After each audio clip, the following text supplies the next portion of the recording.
I am a recording artist, a radio personality, an actress, a TEDx speaker, and most recently, a certified master life coach.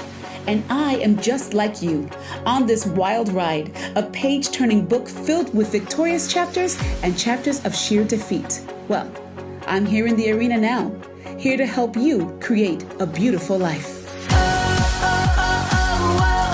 Baby, don't you know? When you leave it right, it's a beautiful life. Baby, it's a beautiful life. When you leave it right, baby, it's a beautiful life. It's a beautiful life. Give a little love, give a little love, give a little love. Hola, mi gente. This is your favorite chica, Judy Torres, and welcome to Beautiful Life with Judy Torres, the podcast. This is now our second episode of the third season, and I'm so excited because we released our first episode for the first time on YouTube. So now, in addition to hearing it, you can see it. So for example, if all of a sudden my eyeliner is running, you'll know, where before you had no idea. Before, if I slipped and fell off my chair, you would not have known, but now you will know. So if you're tuning into the podcast for the first time, I want to say welcome. Thank you so much for tuning in. I understand that your time is very valuable. And so I hope that you definitely get something out of this podcast. I decided to start this podcast after receiving so much email from people asking for advice. For some reason, it's something that I enjoy helping. I enjoy helping people. I enjoy listening to people's issues. And if I can help, I love to help. But let me give you a little background about who I am. If you're just tuning in for the first time, you're like, who's this Judy Torres girl? So this Judy Torres girl has been singing for 35 years professionally as a recording artist. She's had many hit songs in the 80s and early 90s on radio stations across the country. She still, well, let's be talking about me in the third person. I still perform to this day, thank God. And I've been on New York's radio station, WKTU 103.5 FM, the beat of New York.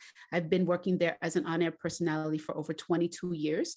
And I've been doing life coaching for the last 3 years. And that is part of the reason why I'm doing this podcast, because it's a natural flow that if I'm life coaching people, then perhaps we can talk about issues and things that people have and challenges that people are trying to overcome, and helping them, hopefully. The vision of this podcast is to inspire, empower, and encourage. How long did you say you were singing for? Again, could you just reiterate that? It's been 35 years. You've been singing as long as I've been alive, Judy. Wow. Wow, Vinny, thank you for that. I feel so young right now. I feel, oh man, I'm like 21 again. Thanks. You are totally rejuvenated, Judy. Well, I tell you what's really cool about this whole podcast thing. Back at season one of your first episodes where, of course, we had a listener, Vanessa, who was your first caller, she sent us a beautiful email about your podcast season 3, episode 1, especially being able to see you now. She says, hey, Judy, just showing you some love and appreciation for your latest podcast and video. Thank you for being so real and vulnerable with us. My condolences for your losses and congratulations on your reinvention. May all your dreams come true. You somehow make things sound so doable. Keep up the wonderful work. Lots of love, Vanessa. That's really cool. And I received a few emails from different people on Instagram and Facebook saying, hey, Judy, I really enjoyed that. That was really awesome. People had questions. It's great. That's one of the best things that I love about social media is I can interact directly with people. And I love doing that. And I think at the end of the day, when people used to ask me what I do for a living, I used to say, I'm a singer, and I am a singer. And then with all these different things added, I was thinking, okay, if I had to put that in one word, what do I do? What do I say?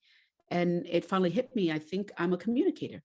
Absolutely. That's what I like to do. And if you've ever seen me perform, you know that if you give me the opportunity to speak, I will not shut up. Every time I'm around you, I learn. So it's good. And you really do teach just by what you say on the podcast. So it's great. We've been getting so much love and so much feedback. And, we want people to keep following. Oh, you know what? I'm Podomatic, right? Because you can get this podcast on podomatic.com as well. So please, everybody, if you're listening, you're watching, please go ahead and follow me via podomatic.com or Spotify, iHeartRadio, iTunes, whatever you want. But on Podomatic, every week we get the ratings for how this podcast is doing.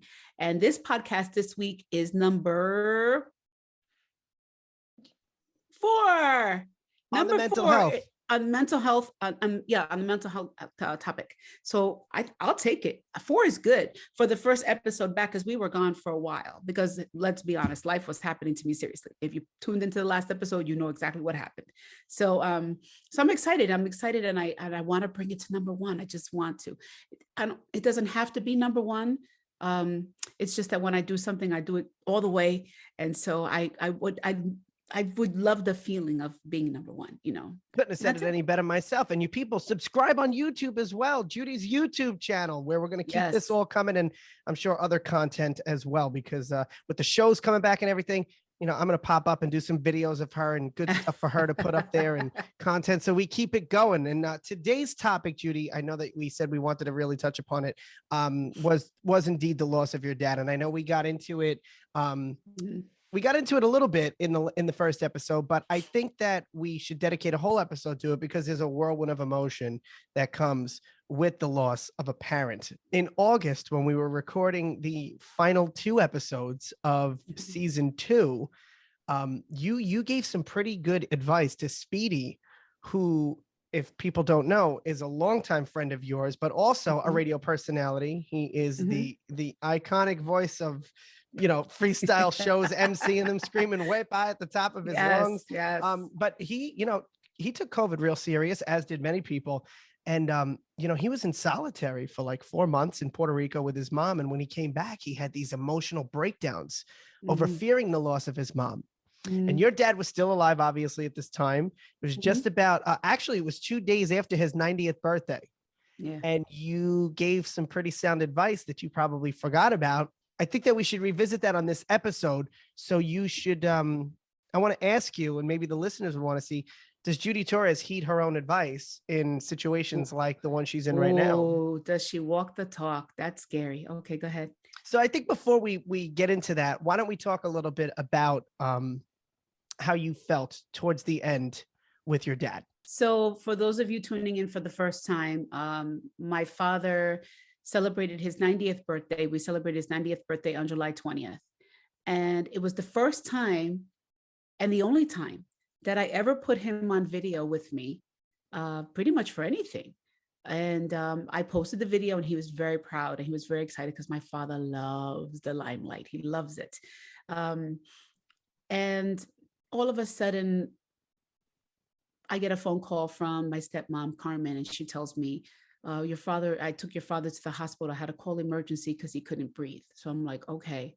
Now my father has COPD, and he has emphysema because he was a smoker for a very, very, very long time. So when he first got into the hospital, I didn't think anything of it. And of course, well, that's not true. For a minute, I didn't think anything. And then I was like, I hope it's not COVID. I hope it's not COVID. And then I was like, well, my father's been wearing his mask. He's been careful. I do have to say that they went out frequently, and it's because my father's not the type of person to stay still. And that's part of the reason why he looks so young, because he kept his vitality. At first, they said when he first got admitted to the hospital that he had COVID. The following day, they said, no, they tested him again and it's negative.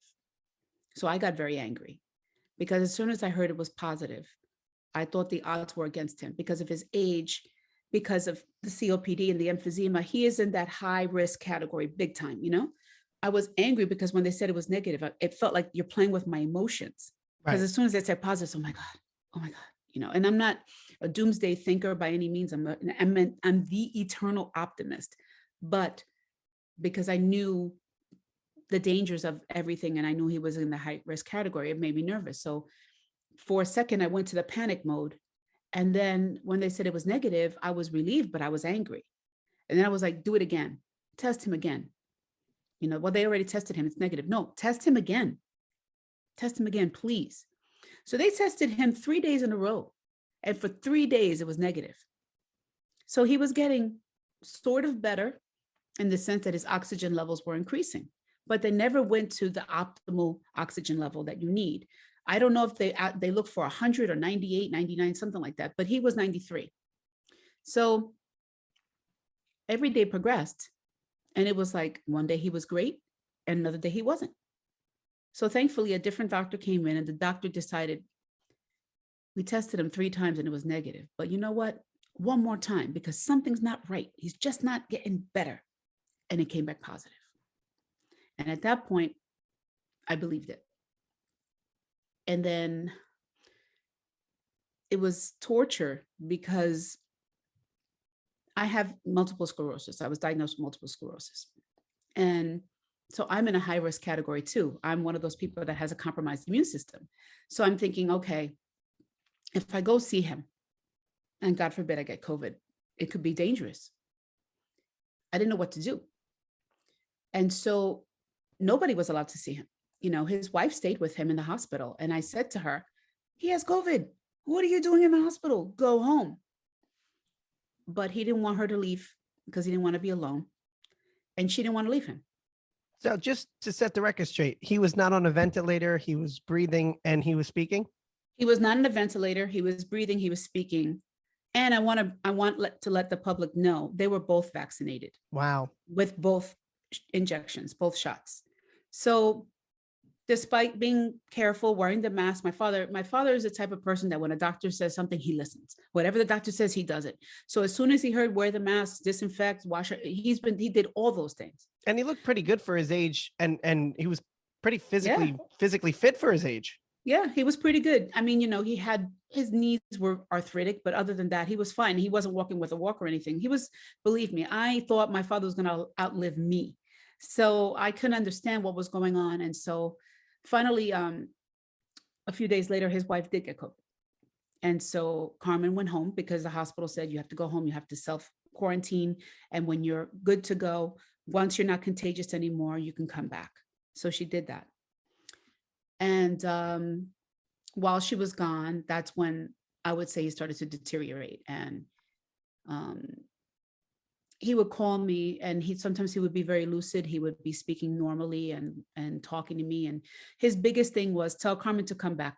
Tell Carmen to come back. Carmen needs to come back. I said, Puppy, she can't come back. Not yet. But once she comes back, she can stay with you. But right now she can't. How can she take care of you if she's not well? You got to let her get better. You know, no, but she was here before, but she has COVID, which means she can be a threat to other people. And she doesn't need to be hospitalized. If you don't need to be hospitalized, that means you go home, you know. And then sometimes he would call me, and then he wouldn't be making sense. He would be ranting. And my father was speaking to me in Spanish like a lot of the time.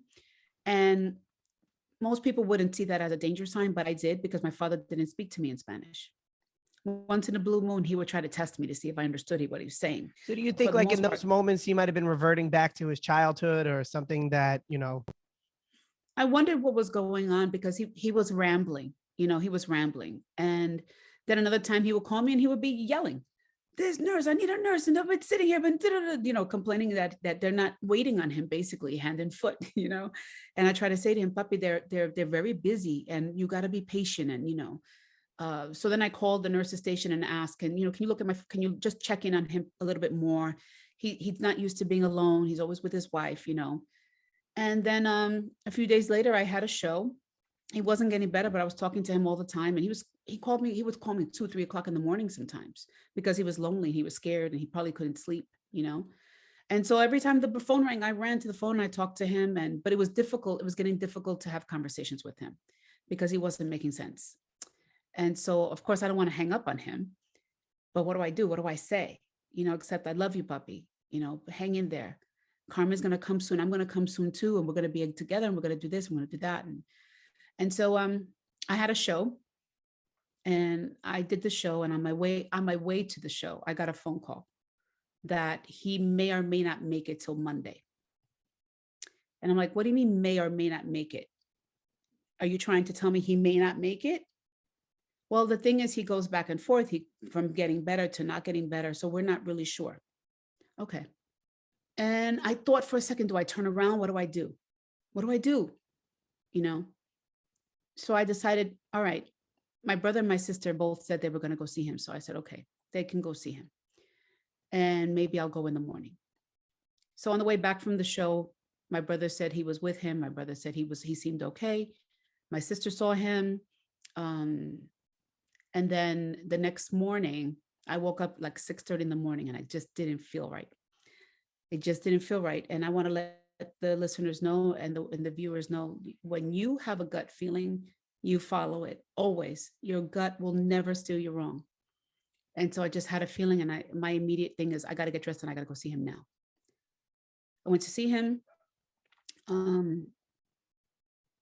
They were giving him oxygen through a mask, like through a machine, but it wasn't a ventilator. I don't know what the name of the oxygen thing is.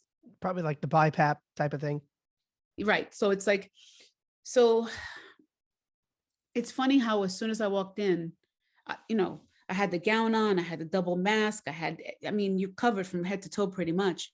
And I came in and I said, Puppy, and he said, oh my God, are you here? Judy, that you? That's you? I said, yeah, that's me. And he's grabbing my arm, like almost like with a desperation. Like, get me out of here kind of thing. Like, it was like he was relieved, it was like he was relieved. And so I talked to him for a while and he was okay. And I could see his breathing was labored, It's hard when you see someone sick in the hospital, especially when they're older, looking at the bruises from all the different injections they're giving him. And it's real painful to watch. My father, who's so strong all the time, all of a sudden, he's not so strong anymore. He's fragile. And I sat down. I talked to him for a while. He pointed at the television. I said, you want me to change the channel? He said, no. And he pointed and I said, what? And he said, 12. I said, oh, you want me to put the news on at 12? Yes, that's his thing, the news. You got to watch the news. So I said, okay. So I changed the channel for him and talked to him a little more. He fell asleep. While he fell asleep, I prayed for him. And I just said to God, your will be done.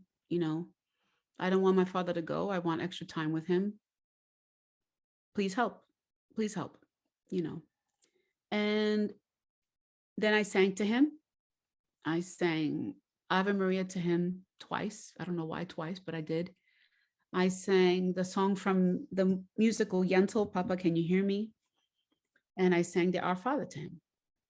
And he woke up and the doctor came in and then he started ranting again. But this time he was ranting in Spanish about guns and that he needs his gun. And he was like kind of like in a panic.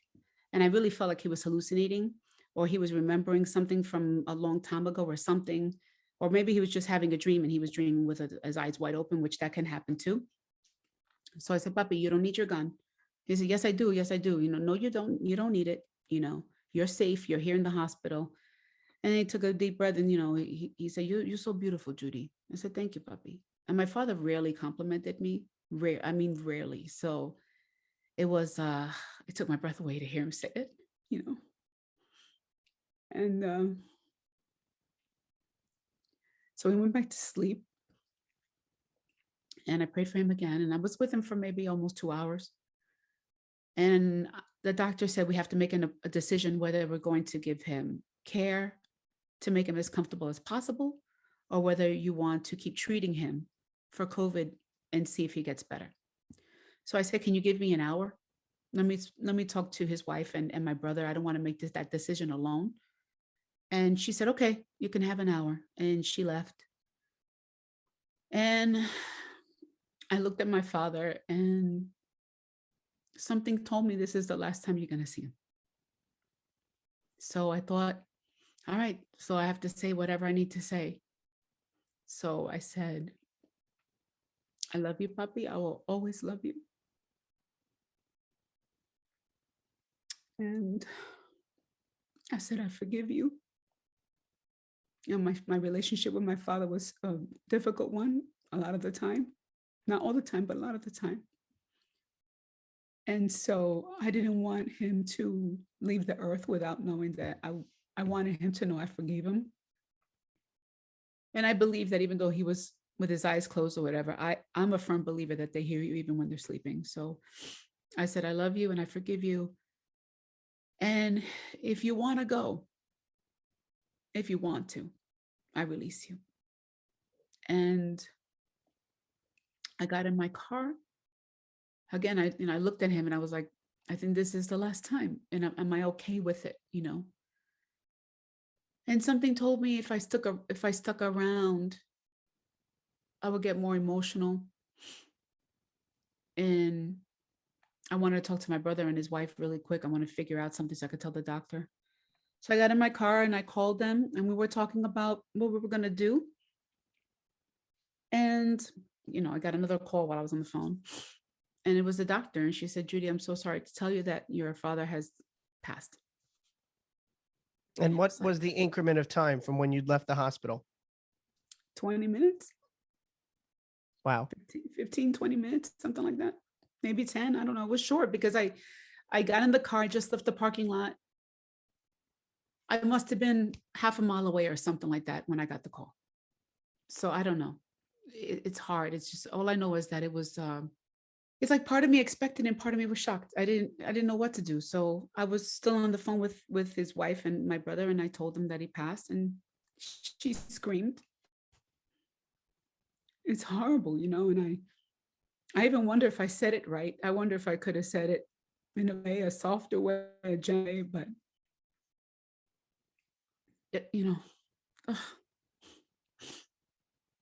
So for people that are listening and that are watching this, they could take it one of two ways: that it was a beautiful thing. Like, this is the way I would take it, especially having, the spiritual grounding that I have and having been in the room with loved ones that have passed, to be one of the lucky people to be there for somebody at the very end, to be the last person or one of the last people that they seen or that they experienced comfort from, knowing you might have helped him realize it's okay for me to go because I know everything's going to be all right.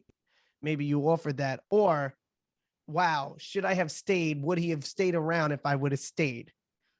Where do you feel that you fit in that equation? it's so confusing because some people tell me he was waiting for you because everybody else had visited him but me. I believe that myself.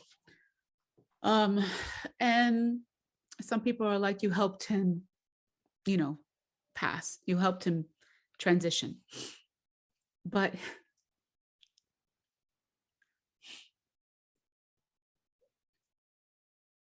my father did a lot of talking when he was here about, I hate to say it, but he gave me a guilt trip a lot, and he gave me the guilt trip a lot.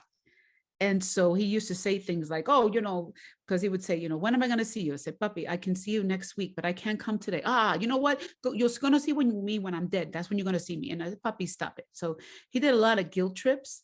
So believe it or not, when I told him, if you need to go, I release you, I wondered for a second if his spirit was being mean and mad. And you know what? Okay, you release me? Okay, I'm going to go. Because I can hear my father's voice in my head all the time. But then wouldn't he get up and actually rant in the room to you? I don't know. I don't know. It's just, there's a song by an Irish singer. She sings in English, but she's Irish. And her name is Jane Oliver. And there's a song called Beautiful Sadness. And I relate to the lyrics of that so much. She says, just because it's over doesn't mean it didn't happen. Doesn't mean it wasn't beautiful, even with the pain. You're lovely to remember. And looking back, I'm feeling like I'm walking very slowly through a soft and misty rain, and a beautiful sadness comes over me. That's what it feels like. I feel honored that I was the last person. There's something about it that makes me feel good. The idea that if he did wait, then he really did love me. And so I'm honored, Do I wish I had more time with him? Yes, but everybody does. So for those of you listening, watching, time matters. The time matters. If you're not speaking to your parent, you need to speak to them. You need to make that phone call. You need to make that apology. Um, I apologize to my father too. I wasn't a perfect daughter. I was a good one. I know I was a good daughter. I worked very hard. The whole honor thy father and mother thing I take to heart. But I wasn't always perfect. I could have seen him more. Uh, I could have tried not to take things more so personal when he was in a bad mood. Because when he was a type of man that when he was in a bad mood, if you were around him, you were the target. And that's hard for me. I was sort of tired of that. But as he got older, it wasn't as often. And we did speak a lot more.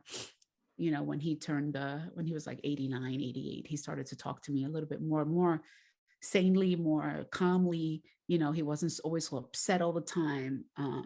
And it's funny because for those of you, I know there were a lot of fans who sent me messages saying, oh, your father was a great guy. Your father was so funny. Your father was so sweet. Your father was so handsome. Your father always talked about you. He was so proud of you. And I'm like, he was? My father never told me that to my face. It was just, pretty interesting how you can be one way with one person and a different way, completely different way with another. But it was nice to get those messages. It was nice to know that people's experience of my father was nice, was good. And even at the funeral, so many people showed up. A lot of his neighbors showed up and they loved him. And he argued like crazy with some of them. So to hear them say, oh, your father was great, it was really cool. So actually, you know what? I learned today, I realized today, I missed his voice. I missed his voice. My father never got rid of his Cuban accent. And I told you, and I'll tell everybody too, and I said this in my one woman show, my father always introduced himself like if I would never recognize his voice. Like I don't know my own father's voice. So he was always, hello, Judy, this is your father, Peter Torres, and he would sign the cards, love your father, Peter Torres, with a big P, like if he was signing an autograph. I loved it. And it's one of my favorite memories about him because it was every time, like clockwork. Like it just made me laugh. And it's still a great memory. So in your one woman show, you go through some things and you play out some stuff. And for those of you that didn't see it, hopefully when it comes back, you get the opportunity to see it because it really is a riveting performance. And well, thank you. Oh, riveting. That's really good word.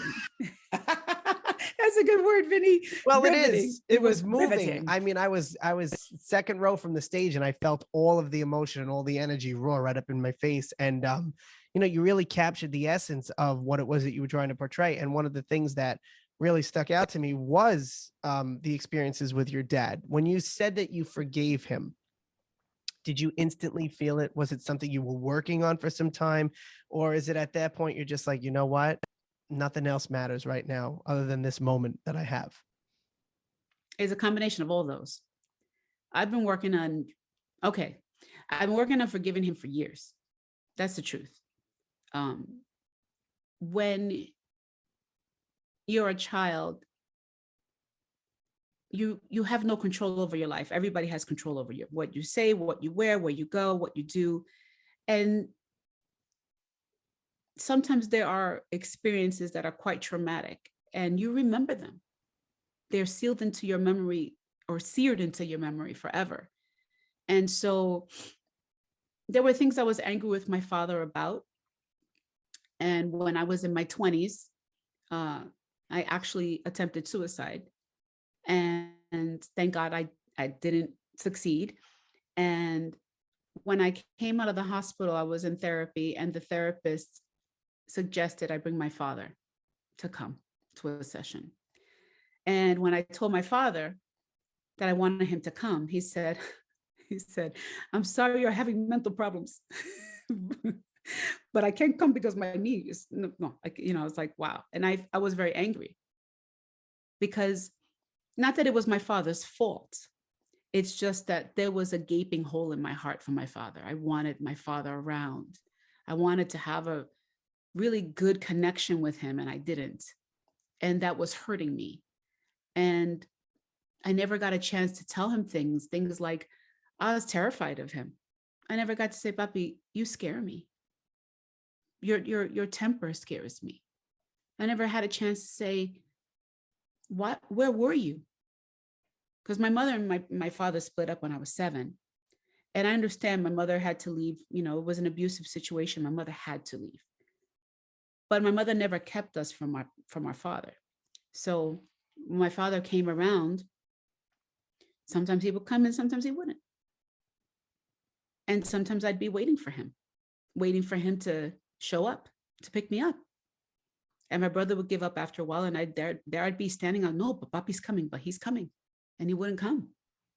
Sometimes it rained, and I sat on the stoop in the rain, waiting for him. So you don't forget that. So guys, if you're a parent and you tell your kid you're coming, come. If you can't come, let them know you can't come. And then you better make it up to them real quick. So my father missed moments, a lot of the moments, and he missed times that I really needed a man's opinion to tell me what men were like, what they might try to do. You know, a father serves as a protector, as a comforter, you know, and there was a part of me that just needed that so much. So I was mad at him for a long time. As I got older and I started to think about life and I started to read a lot and started to get a little bit more spiritual, I started to realize that my father was doing the best he could at the time with what he knew at the time. And I'll say it again, because it's a big lesson for anybody out there. When you are pissed off at your parents for something they did when you were a child, even if it was wrong, even if it was unfair, they were doing the best they could at the time with what they knew at the time. And chances are they were very young and they didn't know better. Because when you know better, you do better. That's what Maya Angelou says, or Oprah says, one of the two. When you know better, you do better. I mean, I think about it now at my age, I would never be able to properly know everything about raising a kid right now. I see my own friends that are my age that are first time parents and they're like, this is the scariest thing ever. So yeah. I could totally relate to that. Yeah. And some parents are not prepared to be parents, right? I mean, and some parents have the wherewithal or the insight to say, I know I can't do this. And that's why they give their children up for adoption. That's not all of them. I'm sure there's different reasons, but I think for the most part, they recognize that. And then some parents know they got no business being parents, but the second the baby's born, they snap out of it like, oh my God, I'm a parent now. I got to take care of my kid. And something clicks. And then sometimes it doesn't. And they're not ready, you know. And I'm not saying my father wasn't ready. I know my father's definition of love for a child was to provide for them. To provide. That means, because he told me many times, oh, you had the most beautiful clothes when you were a little girl. I put you this red dress and I did this hat. And da, da, da, da. So he was very proud of that he was able to clothe me and feed me. And that's what he was working for. So in his mind, that was his definition of love. Now, when you're a baby and you're a young child, those things are necessary. But you need the love and you need the affection. And I'm not saying he didn't love me. I don't have too many memories of him. I don't remember anything before 7, which I think is odd, but I don't. But I do remember. I remember him dancing with me one time. I remember him holding me, carrying me. I remember him coming back from the Cuban bakery and bringing me sweets. And I remember him bringing me Tootsie Pops. He would bring a whole bunch. He would hold it in his hand like a bouquet of flowers and say, pick one. And I think to this day, that's why I love sweets so much, because to me, that's how he showed me love, you know. But that whole comforting thing, the hugging, when he hugged me, he hugged me hard. It was like, he never embraced me. It was, and there was never that like daddy's little girl kind of connection. No, I know he felt that way about me. And I think we had the connection when I was younger. And that's why for many years, whenever we talked, he always talked about that. And I was so mad at him. I was like, duh, I was a baby. You're supposed to love me, Oh, but you did this. And I did. He told me I would stand on the table and sing to him. That's what he told me. My mother said the same thing. So it's like, I don't remember that, but I know that we had a connection, because if we didn't have a connection at all, when he passed, I wouldn't have felt anything. Would you describe him as like, like Kevin Rosario from In the Heights? The man who owned the cab station that was very proud and sinvergüenza and all that stuff. Yeah. Very good, Vinny Sinvergüenza. Look I at know. you. La banza. My father was very proud and very old school, old world machismo, where he came from the upbringing that the men tell the women what to do and the women obey. And he came from the idea that the man goes to work and the woman stays home. And as long as he's providing, he's doing the right thing, and that's a different age. That's a different culture. That's a whole different generation. And, I guess, I've just come to a point where I accept a lot of things. I surrendered to a lot of things. I surrendered the idea that my father would ever be any different. That took a lot, and I had a lot of conversations with my mom. My mom would be like, Judy, that's your father. That's who he is. That's the way he is, So finally I had to find peace with it. So I had read somewhere that there's a spiritual belief that, and I know a lot of people won't agree with this, and I'm not saying you should. I'm just saying I was open. I wanted so bad to find a way to forgive him and to come to peace with everything, that I was like, my ears and my eyes were open to listen to anything that might help me change my perception. Because part of forgiveness is changing your perception. And so there's a spiritual belief that before we are born, we choose our parents, and we choose our life circumstances and our life challenges. And for some, they believe even choose how you die, how you're going to go out. I don't know if it's true. And the way I look at it is I have my own beliefs, but at the same time, who's to say I'm right? So it's good sometimes just to listen to what other people think, just for the heck of it. Just like some people believe you die and you come back as another person, or you come back as an animal, or you come back, depending on how good you were while you're here, determines what you come back as. So I don't know if I believe it, but hey, who knows? So if that belief is true, and I chose my father, why did I choose him? Why would I choose that? Why would I choose for things to be so difficult? And the only thing I could think of is my father was a great spiritual teacher for me. If he had been there, I would have a different life.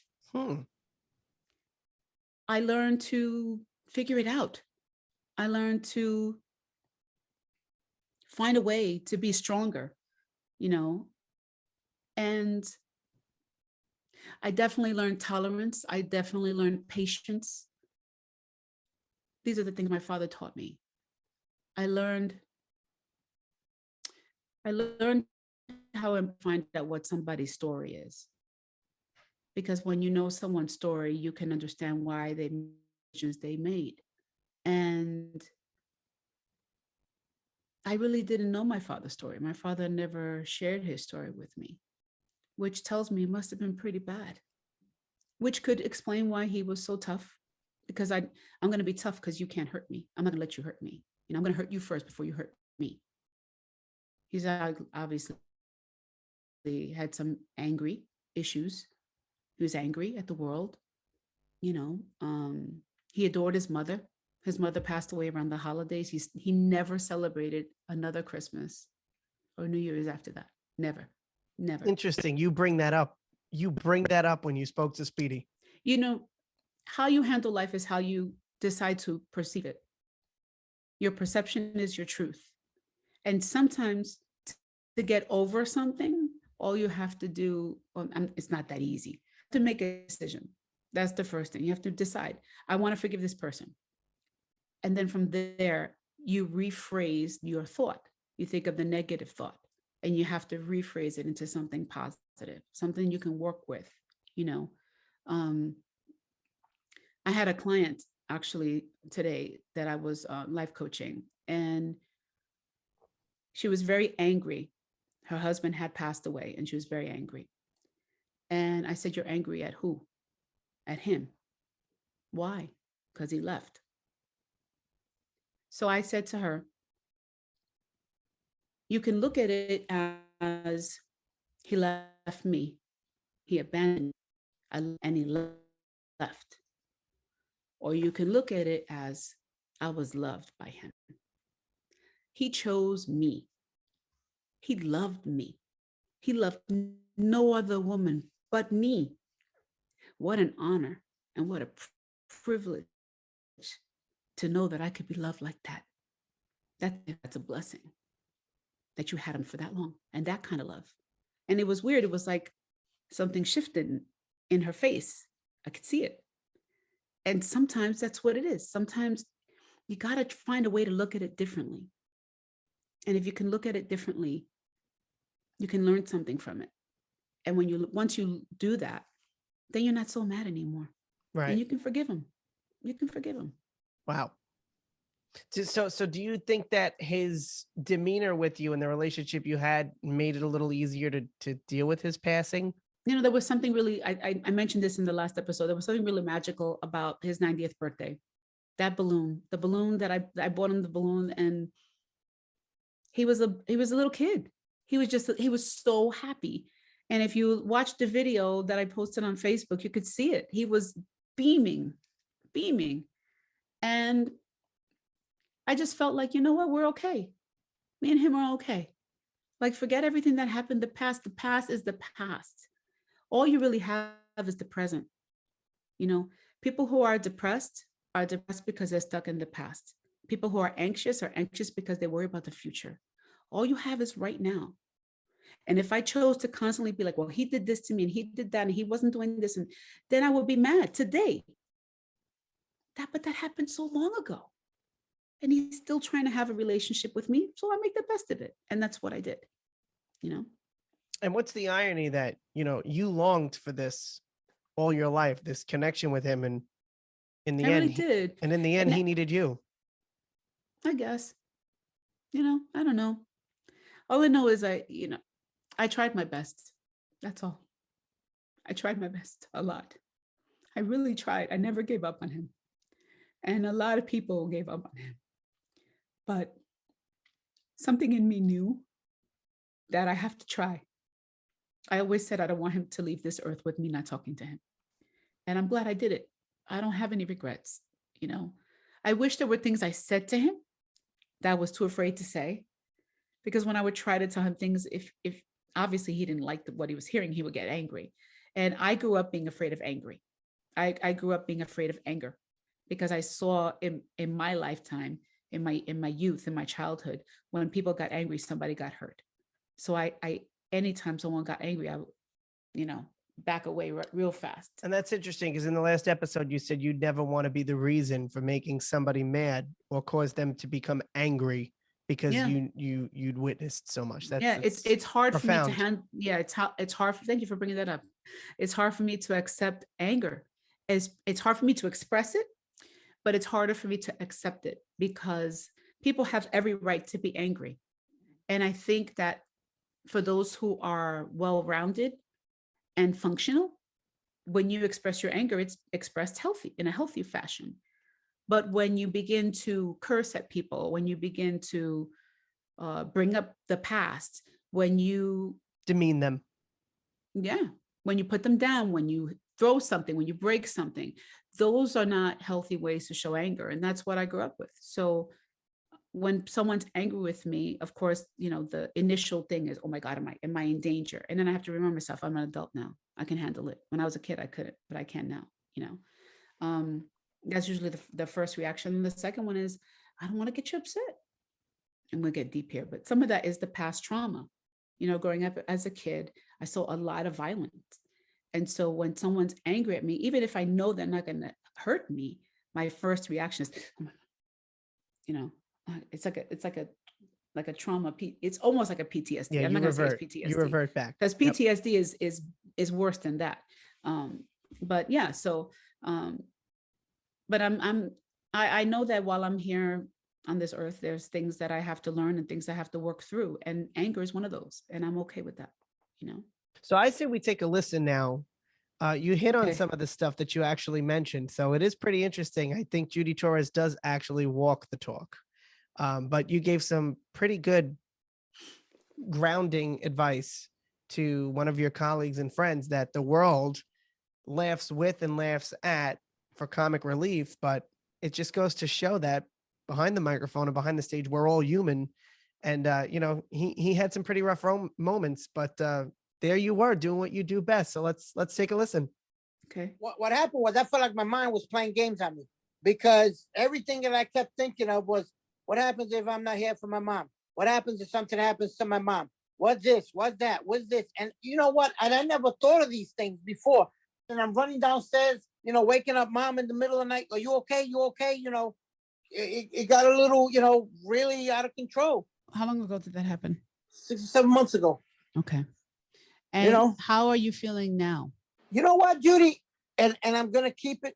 Once I got the vaccine and I knew mom was safe once she got the vaccine, I know she's not 1000% safe. Don't get me wrong. Mm-hmm. But once she got the vaccine and my uncle got the vaccine, that kind of took like a weight off me because, Judy, I was so bad. I don't know if you've seen my car. I had 4 or 5 cans of Lysol in my car. I had about 5 or 6 bottles of hand sanitizer. I had 2 boxes of masks. I would wear double mask, triple mask sometimes. My clothes, I would take them off outside. That's how bad I got. Mm-hmm. And I didn't want family over. I didn't want nobody over. Well, listen, when COVID hit, it struck all of us really hard. First of all, none of us had any idea how serious it was actually going to be. We had ideas, but we had no idea how bad it was going to get. We had no idea how many people were going to die, how many people were going to be hospitalized, put on respirators, etc. And the thing that was very scary was that it was the older people and people with compromised immune system, etc., that were the most vulnerable. And I know for you, and I know for myself and many people out there, all of a sudden it was like our parents, our grandparents, like, oh my God, I didn't see my mother. I didn't see my mother for a very long time because I was scared. Because the idea that you could walk around having the virus and have no symptoms, and you can pass it on to somebody. I told my mother, if I got you sick, I would never forgive myself. That was my mentality at all times. Right now, this age range that we're in, right? Our parents are older. Our parents are more fragile. They start to have health issues. They start to have all these weird pains. They're not as mobile as they used to be. They don't have that pep in their step as much. Just lots of changes you start to notice in your parents, right? And I can totally associate with you. I totally relate to you. It totally resonates when you tell me, mom is 81 and I'm worried. My mom is 72, but my mom has health issues and I'm worried too. My father just turned 90 yesterday and I see him and I'm worried too. It's like anytime the phone rings, I go, oh my God. I want to say something to you. One day we're going to lose our parents. Oh, I know, but it's not today. So listen to me. When people suffer from depression, most of the time they're depressed because they're thinking about the past. They're stuck in the past. They haven't gotten over something that's happened. People who are anxious, worried, it's because they're stuck in the future. They're wondering, what if? I'm in between, actually. Exactly. You're a little bit of both. All you have right now, Speedy, is today. All you have is the present. That's all you have. Yesterday's gone. Tomorrow hasn't happened yet. You don't know what's going to happen tomorrow. If you're worried all the time about what if mom dies? What if mom dies? What if mom dies? You're not enjoying mom now. I mean, you're waking her up in the middle of the night to see if she's okay. You're interrupting her sleep. She locks her room now at night. I may not have the proper experience to bring this up, but I think it's important to address. Complete this sentence for me. Mm-hmm. If I lose mom, I will. I will. Wow. I know Speedy stops existing. Once my mom is, I don't think Speedy will ever be Speedy again. I'm going to be honest. I beg to differ. And I'm going to tell you why. I sat down with my mom a long time ago and I had a genuine conversation with her. And I told her the truth. I said, Mom, the day you die will be the worst day of my life. I don't even know how I'm going to go on because my mom is my best friend. And I know she's your best friend. And Yeah. I know that you made a promise to take care of her. Is that right? Yes, Who did you promise?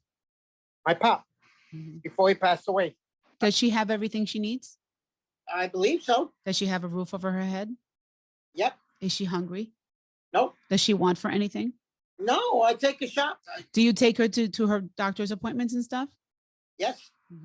So is it safe to say that for 24 years you've taken care of her? Yeah.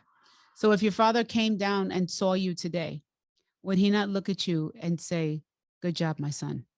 You have done well. You've done me proud. Yep. You've done your duty. You've done your job. You have successfully taken care of mom at your father's request on his dying bed, which, by the way, is a huge responsibility. You've done it, Speedy. You've done it excellently. Yeah. Going back to what I was talking about with my mom, I told her, I said, Mom, I'm really scared to lose you. I don't know what I'm going to do. And my mom gave me a few instructions. My mom said, first of all, make sure people give me flowers before I die, not when I die. I don't want flowers after I die. I want them when I'm alive. Second of all, you need to know that when I go, I'm going to be so happy. I'm going to be with God. I'm going to be happy. I'm going to be in heaven. I get to watch over you. She said, third of all, don't you dare grieve me. Be happy for me. And you better live life to the fullest. That's the only way I'm going to be proud of you. Your mom would not want you to not be Speedy. Your mom, the way you honor your mother's legacy, Speedy, is by living your life and continuing to yell, "Wepa!" and bringing the joy that you bring to people. That's the way you honor her. You dishonor her by stopping. You dishonor her by saying, I'm done. Your mom loves you and you love your Right. mom, and that connection will never break. We are spiritual beings here having a human experience. This is temporary. You're going to be with her. It's a given. 99% of the time, our parents go before us. It's part of the natural law of order of things.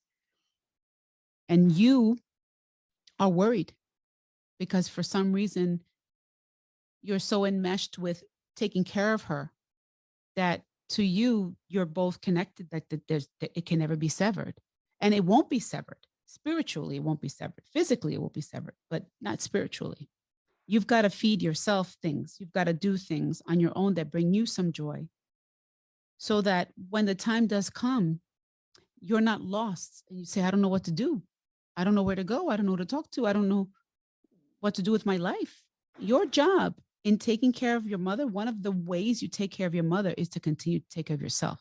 I'm gonna share something that I don't know if I should share it, but I'm gonna do it anyway. For you and for people who are listening who may need this. My father lost his mother. He brought his mother from Cuba when he was younger, and his mother died. After his mother died, naturally he was depressed, right? His mother was his lifeline. His mother was the parent that nurtured him, that showed him unconditional love, probably the only person in the world that ever did that for him at the time. And when she died, he was so distraught and he stopped celebrating. He stopped celebrating Christmas. He doesn't celebrate Christmas. He doesn't celebrate Thanksgiving. He doesn't celebrate New Year's Eve. Because his idea, his image is that, well, mom's not here anymore, so I can't do that. If I celebrate, it's like saying I never loved my mother. What my father doesn't realize is that he has cheated his children out of enjoying time with him on the holidays. You know what? I never thought of it that way. And he doesn't allow himself to be happy. And I imagine that his mother is looking down saying, my son, I want you to be happy. Just do it.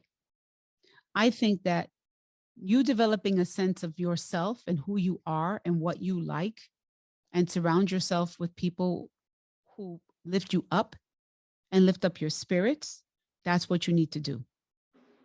If and when mom passes, you are not going to be the only person here who's lost their mother. And if your purpose is to make people laugh, then when you continue to go on, despite your mom being gone, and you make people laugh, you will give other people that strength. That they'll say, if Speedy can get past this and he's okay, I'm going to be okay. That's your gift to the world. Wow. Promise I wasn't gonna cry, sis, but you did. You do it to me all the time.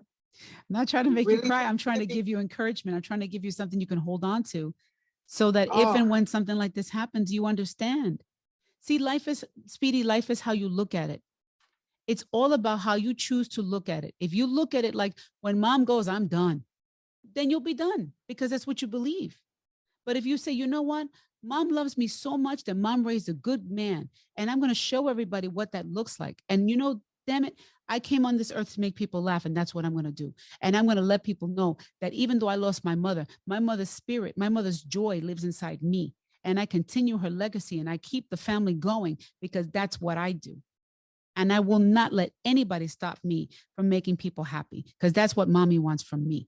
She said, pa'lante, and I keep going. I will never stop. Thoughts, reactions? Was it what you needed to hear at this moment? One of the things I learned from listening to that was when you do have a belief and you put it into motion and you practice it, it stays with you. It stays with you. So, yeah, I think I didn't want this episode to be so emotional, but I think that, I think I feel pretty good. I was very afraid of losing both my parents. My fear with my father was that when he would pass, I would be really mad. That was my fear, that I would be mad that I didn't say certain things to him that I wanted to say. But I healed a lot about the anger and I forgave a lot about it. And so the only thing that I have now is that I just wish I had a little bit more time with him. But otherwise, you know, I wish that when I went to see him, he was more lucid. He was more aware. I would have had probably a different conversation maybe, but everything happens the way it's supposed to happen. And you trying to make it any different will do nothing but bring you stress, anxiety, depression, and agony. What happens, happens. Everything that happens in this life is the way it's supposed to be. Where you are in your life right now is exactly where you're supposed to be. And if you just realize you are where you're supposed to be and you don't have what you want because it's not meant for you yet. It doesn't mean it's not coming. It just means not yet. So what do you do while you're in the meantime? While you're in the meantime, you prepare. Prepare for what it is that you want. Work on yourself, make yourself the best version of yourself so that when that opportunity comes, you get it, you snatch it. Wow. Vinny, you're very quiet, Vinny. You okay? Yeah, you spoke to my soul and everybody else that's listening. So what is the final piece of advice that you give to somebody right now that needed to hear this, needed to see this, you know, that is at that crossroads that you might have been at, and thankfully it looks like you got over the hurdle? Mm-hmm. Do what you need to do before that person passes, if you can. Sometimes we can't do it. Sometimes it's sudden. Sometimes we just get that phone call, you know? I believe when people pass, I believe their spirit is in a better place. And I believe that it's like, imagine if instantly, all of a sudden, you don't have those aches and pains. Imagine if you have a disease, all of a sudden you don't have that disease anymore. Imagine receiving the love that you never received before. But when you pass, all of a sudden, the illness is gone, the pain is gone, and this overwhelming, unconditional, amazing love is there. And the people you lost are there to embrace you. That's the vision that many of us have for heaven. Other people have different visions, and whatever your vision is, I think that's what it is, to be honest with you. But if you can remember that, then don't worry if they don't forgive you. Don't worry if they're mad at you. Don't worry if you didn't speak to them before. Trust me, they're okay with it. And they love you anyway. But I think that for you, for your health, for your well-being, if you can tell them you love them, tell them. If you can forgive them, forgive them. Even if you don't, make believe. You can say, I want to forgive you. I'm working on forgiving you. That's the beginning of it. You don't forgive people for them. You forgive people for you. So that the event that happened where they hurt you, you are no longer chained to it anymore. Because that's really what it is. As long as you resent, the pain continues. It's really, really important for your soul, for your health, your mental health, your physical health, because that anger, that resentment over time sours, and it literally poisons inside, and your body will find a way to show you how bad it is. So if there's something that you're looking to make peace with, friends, and you want to be on an episode of our podcast this season, Judy wants to hear from you. So hit her up with an email, judytorreslifecoach@gmail.com, or of course on all forms of social media, including TikTok @Judy Torres Music. Judy, final thoughts for this episode. I am looking forward to a great season now that you got some of these hefty topics off your chest. Yeah, seriously. Can we do something lighter next episode? Let's do You're something beaming. fun. Let's do something fun. No, life is just this weird, crazy journey. And there's times when it's euphoric and oh my God, you're so happy. And there's times when you just wish you could crawl back in bed and never come out. You just have to show up for life. You just got to hang in there. And the most absolute thing is that it's going to change. Life changes all the time. So you have your good days, and eventually one day a bad day is going to come. So you better enjoy these good days. And then the bad day comes, and you have to remember that the good days will come again, but you've got to hang in there. You've got to show up. You've got to be part of it. You've got to participate. And part of that participation is letting go of the negative feelings, including forgiveness. I'm glad that I had the time I had with my father. I am honored to know that I was with him before he passed. I love you, puppy. I love him forever. In a weird way, I love him more now. It's like I think of things that happened and I go, man, wow, we made it somehow. He was 90 and there I was still there. And I never left. And I feel really proud about that. I do. So what should you always remember? That there's no reason to cry. I'm Vinny Petuno. She's Judy Torres. And hopefully the rest of this season, you can help us help you find a beautiful life. Thanks for watching, and we'll see you next time. Okay, I love you. Bye-bye.